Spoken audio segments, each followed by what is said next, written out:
हरे कृष्णा हरे कृष्णा हरे कृष्णा।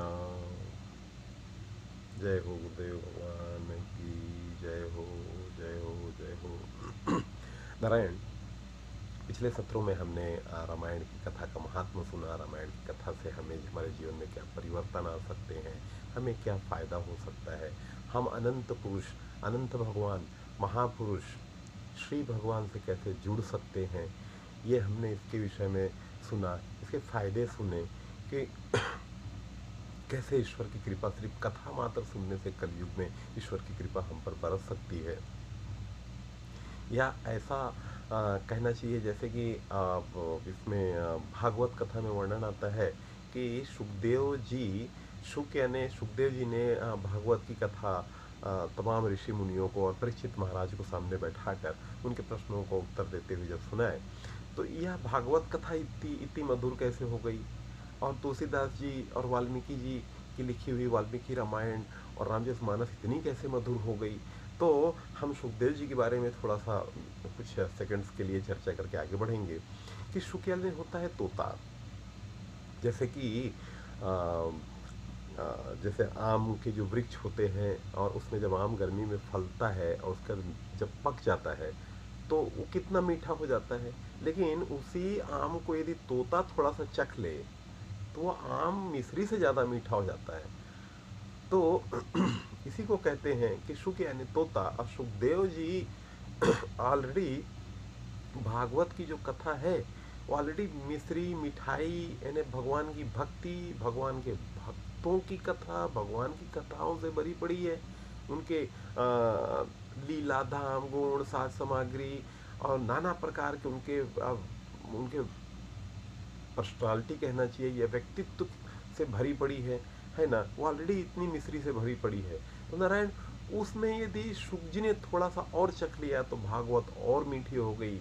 और यह भागवत रूपी आम का फल ऐसा है कि इसमें गुठली नहीं है, रस ही रस है, रस ही रस है। बस कथा सुनते जाओ, रस में डूबते जाओ, आनंद में डूबते जाओ।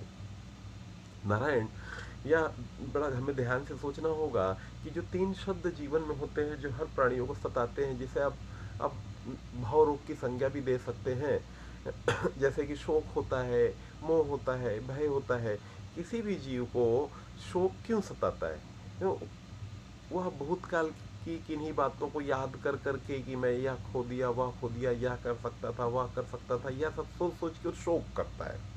फिर दूसरा होता है कि उसको मोह, मोह वर्तमान की चीज़ों से होता है कि जो जो उसके पास है उससे उसकी इतनी आसक्ति रहती है कि उसमें वह उस आसक्ति कारण उसे चिपकाव हो जाता है, उन चीज़ों को खोना नहीं चाहता। और उसके कारण उस चीज़ों से इतना मोह हो जाता है कि वह जब चीज़ें पूरी खोती चली जाती हैं या ठीक से उसके हिसाब से वर्तमान में वो चीज़ें होती नहीं दिखती, तो उन चीज़ों से आसक्ति होने के कारण जो मोह है उसके कारण उसको फिर दुख होना शुरू हो जाता है। और तीसरी चीज़ है भविष्य के, जैसे कि कहना चाहिए कि भय। भय एक ऐसा है कि भविष्य में हम ये कर पाएंगे कि नहीं, ये होगा कि नहीं, वैसा होगा कि नहीं, इन सब चीज़ों को सोच सोच के भय। तो ये दुख तीन प्रकार की चीज़ों से बनकर एक पूरा मिश्रण बन जाता है कुछ। और हर वक्त हम 24 घंटे कभी हम भूतकाल की बातों को लेकर चिंता करते हैं, कभी वर्तमान की बातों को लेकर चिंता करते हैं, कभी भविष्य की बातों को लेकर चिंता करते हैं। तो नारायण, कथा में ऐसी मिश्री घुली हुई है, कथा में इतनी शक्ति है कि कथा सुनते सुनते सुनते हमें ये तीनों प्रकार के दुख पूर्णतः समाप्त हो जाते हैं। और यह चीज़ जो कथा सुनेगा वही जान पाएगा। जैसे मान लो किसी को गुलाब बहुत अच्छा लगा, या किसी को रबड़ी बहुत अच्छा लगा, या किसी को खीर बहुत अच्छा लगता है, या किसी को गोभी आलू की सब्जी अच्छी लगती है, या किसी को पानी पूरी अच्छी लगती है। अब यदि हम उससे पूछें कि भाई पानी पूरी तुम्हें कितनी अच्छी लगती है, तो आप ही सोचिए कि वो क्या उत्तर देगा। वो यही देगा ना, मुझे बहुत आनंद आता है। तो आप पूछोगे कितना आनंद आता है, तो फिर वो उत्तर देगा बहुत ज़्यादा आनंद आता है। फिर आप कहोगे नहीं, क्वांटिफाई करिए कितना आता है। तो आप ही बताइए कि वह उसे जो आनंद आया उन चीज़ों को भोग करने में, वो कैसे आपको समझा पाएगा। तो जिस प्रकार इस संसार की छोटी छोटी चीज़ों के भोग को हम दूसरे को नहीं समझा सकते, तो प्रभु की कथा में कितना आनंद है इसको समझाने के लिए कहाँ से शब्द पाए। प्रभु उत्तम श्लोक है, प्रभु अनंत है। कैसे उन अनंत भगवान की कथाओं के आनंद को जिस भक्त के हृदय में उतर गई वो आनंद समाज को कैसे कैसे वो समझा पाएगा। इसके लिए अक्सर जो जिन इंसानों को भक्ति प्राप्त हो जाती है वो चुप हो जाते हैं, क्योंकि दुनिया के प्रश्न का उत्तर देने से अच्छा है चुप हो जाओ। वो गलत कहें तो ठीक है, नहीं सही कहें तो ठीक है, वह उदासीन से हो जाते हैं और अपने भक्ति में रमे रहते हैं, संसार से उदासीन होकर भक्ति में रमे रहते हैं। लेकिन फिर भी उन्हीं भक्तों में से काफ़ी कुछ आगे आते हैं और संसार को दिशा निर्देश देते हैं और संसार को भगवान के चरणों की भक्ति प्रदान करने के लिए उत्साहित करते हैं। और एक भक्त का यही परम कर्तव्य होता है कि वो अपने आसपास रहने वाले सभी लोगों के हृदय में भगवान के चरण कमलों के प्रति भक्ति उत्पन्न करने का प्रयास जरूर करे, क्योंकि इससे अच्छा कोई और कार्य, उत्तम कार्य इस जीवन में संभव ही नहीं है। नारायण, इसमें एक बहुत ध्यान देने वाली बात है। कहते हैं तुलसीदास जी रामचरितमानस में लिखे हैं कि रामायण शतकोटि अपारा। तो शत भी कहे, कोटि भी कहे, अपारा भी कहे, तो पहले तो कह दिए शतकोटि, यानी रामायण तो 100 करोड़ है स्वर्ग में, या इस ब्रह्मांड में कह लीजिए रामायण 100 करोड़ है। लेकिन फिर वो यहाँ पर नहीं रुके, फिर कुछ सोचे समझे, फिर कहते हैं ना ना ना ना, रामायण शतकोटि नहीं, रामायण अपार है, अनंत है।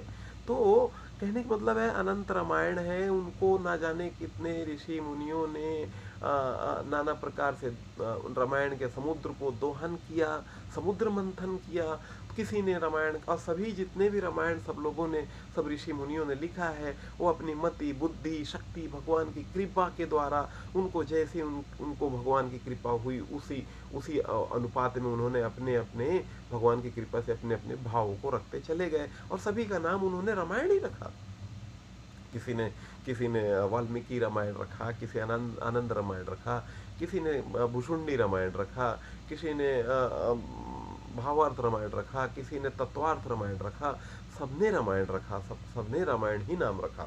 लेकिन इसमें बहुत ध्यान देने वाली बात है कि तुलसीदास जी महाराज रामचरितमानस में कहते हैं कि मैंने जो रामायण लिखा, वो ये नहीं कहते क्योंकि जब हम सोचे कि पहले कौन सी रामायण लिखी गई, रामचरितमानस लिखी गई कि वाल्मीकि रामायण लिखी गई, तो कोई भी यह बड़े आसानी से उत्तर दे देगा कि वाल्मीकि रामायण पहले लिखी गई।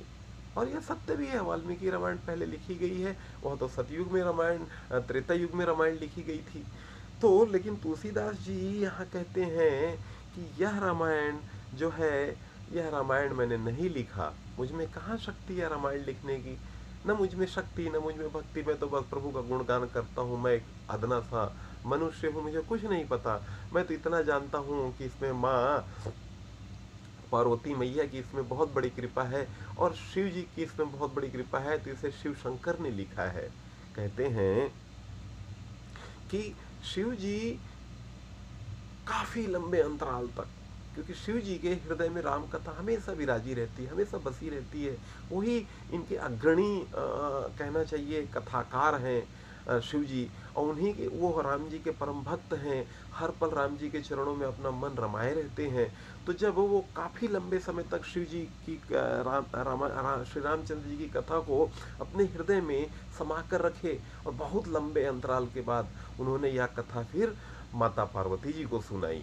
और यदि आप तुलसीदास जी का जन्म से लेकर सब विवरण उनकी कहना चाहिए परिचय यदि पढ़ें, तो उसमें यह विवरण आता है कि उनको कई बार माता पार्वती का डायरेक्ट उनकी कृपा प्राप्त हुई, प्रत्यक्ष कृपा प्राप्त हुई, शिव जी की प्रत्यक्ष कृपा प्राप्त हुई, काशी में भी उनको शिव जी की प्रत्यक्ष कृपा प्राप्त हुई।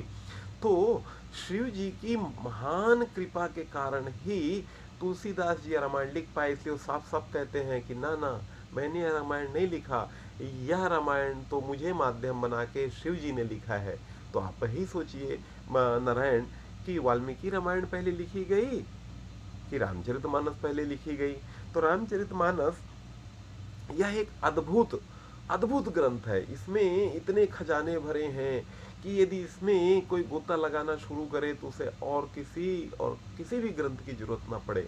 तुलसीदास जी ने ऐसी कृपा कर दी है इस समाज पर कि इस ग्रंथ को हम पढ़ते पढ़ते और इस ग्रंथ के आधार पर भगवान की कथाओं का कीर्तन करते करते हमें भगवान की अनन्य भक्ति प्राप्त हो सकती है। यह कथा में इतना यह कथा इतनी शक्तिशाली होती है नारायण। सवाल ये उठता है कि सब कहते हैं कि, जैसे हम कहते हैं कि किसी के यहाँ कुछ स्वर्गवास हो गया तो स्वर्ग पधारे, यानी किसी की मृत्यु हो गई किसी की, है ना। तो यह कथा तो करोड़ों है इस संसार में, ब्रह्मांड में, स्वर्ग में करोड़ों कथाएं हैं, पृथ्वी पर हजारों कथाएं हैं। लेकिन सवाल ये उठता है फिर स्वर्ग में कथा क्यों नहीं होती है, पृथ्वी पर ही क्यों कथा होती है? होती है वहां पर भी, बट वहां पर उतनी नहीं होती जितनी पृथ्वी पर होती है। क्योंकि उसका कारण ये है कि स्वर्गलोक में भोग इतना ज़्यादा है, इतना वहाँ पे भोग के पीछे सब दीवाने हैं, जो कथाओं में सोच ही नहीं पाते, कथा के बारे में, भोग में ही उनका जीवन निकल जाता है।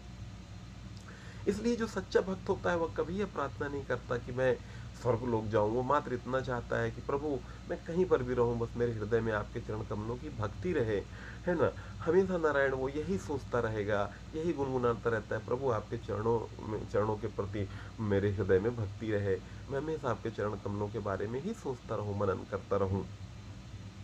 दूसरी चीज है नारायण कि जब देवता देवता ही नीचे कथा सुनने आते हैं, जैसे भागवत में भी ये देखा गया है कि इंद्र महाराज अमृत का कलश लेकर आते हैं सुखदेव गोस्वामी के सामने और कहते हैं कि ठीक है, ये अमृत का कलश आप परीक्षित महाराज को पिला दीजिए और कथा मुझे सुना दीजिए। तो सुखदेव गोस्वामी कहते हैं कि ये अध्यात्म में बनियागिरी नहीं होती है, अध्यात्म में लेनदारी देनदारी नहीं होती है, अध्यात्म उत्तम व्यक्ति को और योग्य व्यक्ति को ही प्रदान किया जाता है। ऐसा कहकर सुखदेव गोस्वामी ने अमृत का कलश ठुकरा दिया और इंद्र महाराज ऐसे ही चले गए। ध्यान देने वाली बात है कि उन्होंने इंद्र को सामने बैठाकर परीक्षित महाराज की जगह कथा सुनाना उचित नहीं समझे, क्योंकि परीक्षित महाराज ही योग्य व्यक्ति थे यह कथा सुनने के लिए, भागवत की कथा। यह कथा का महात्म है कि कथा सुनते सुनते भगवान की भक्ति मिल जाती है। नारायण, ये कथा का महात्मा जितना भी कहा जाए उतना कम है। शास्त्रों में लिखा है कि पूरे समुद्र की यदि स्याही बना ली जाए, पूरे समुद्र की यदि स्याही बना ली जाए और पूरे इस धरती के या ब्रह्मांड के जितने वृक्ष हैं सबकी कलम बना ली जाए और लिखने वाले जो बुद्धि के अग्रणी देवता हैं, देवी हैं, जैसे कि माँ शारदा, माँ सरस्वती कहना चाहिए, और गणेश भगवान है, इनको भी लिखने दिया जाए तो भी ये भगवान की कथा को नहीं लिख सकते, इतनी अनंत कथा है। इसलिए कहा जाता है कि हरि अनंत हरि कथा अनंता, भगवान अनंत देव, यानी कहना चाहिए भगवान अनंत भगवान, श्री नारायण, श्री विष्णु जी, श्री कृष्ण भगवान, या फिर कहना चाहिए श्री रामचंद्र जी, इनकी कथाएं, क्योंकि श्री भगवान इतने अनंत हैं कि इनकी कथाओं को शब्दों में लिखते कितना लिखा जाए, समुद्र की मोती निकालते जाओ कितना नहीं निकाल पाएंगे आप, एक लिमिट तक ही निकाल पाएंगे, है ना।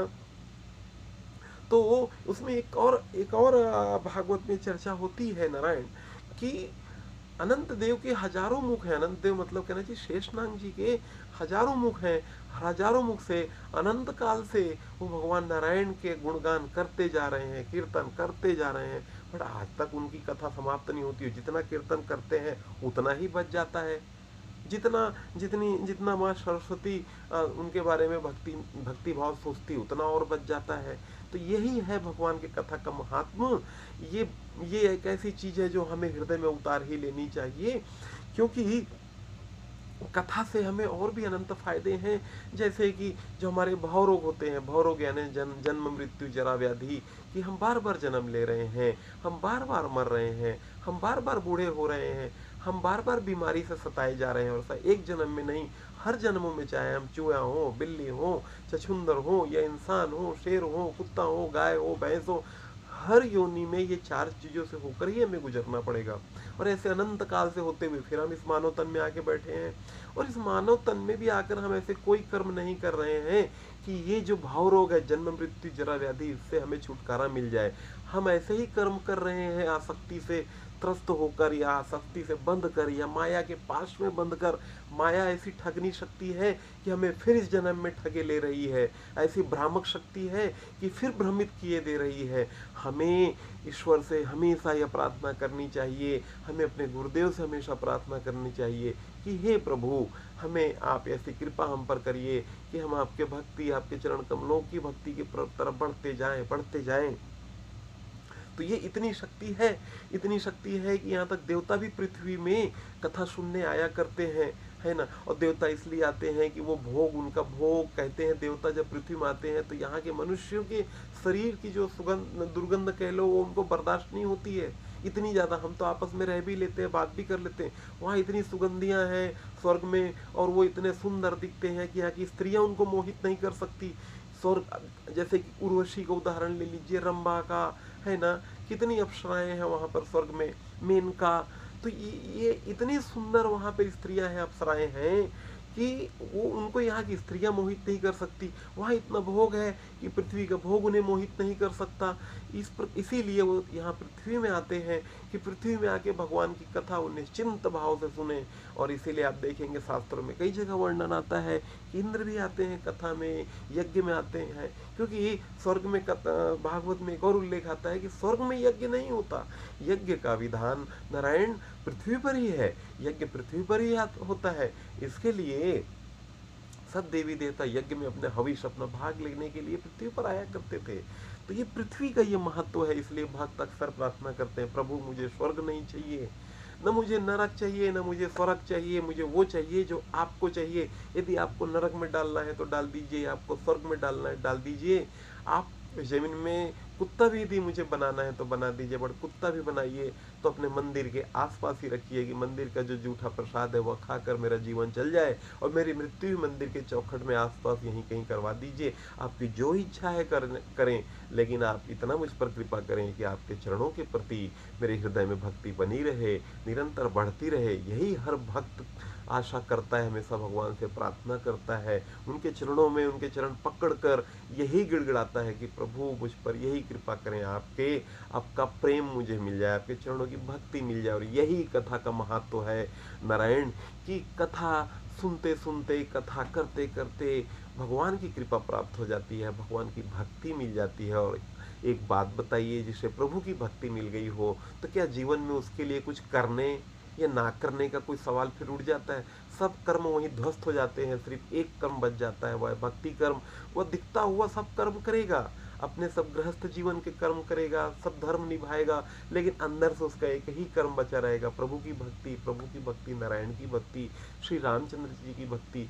यह है रामायण कथा। इस रामायण कथा में आओ भक्तों, आओ नारायण, इस रामायण कथा में हम खूब गोता लगाने की कोशिश करें, इस रामायण कथा में हम खूब डूबते जाएं, और प्रभु से हम बार बार उनके चरण कमलों की भक्ति के लिए प्रार्थना करते जाएं। और इसी के साथ नारायण यह सत्र हम यहीं पर समाप्त करते हैं, और फिर हम अगले सत्र में इसके आगे की चर्चा आपसे करेंगे। हरे कृष्णा हरे कृष्णा हरे कृष्णा। जय गुरुदेव भगवान की।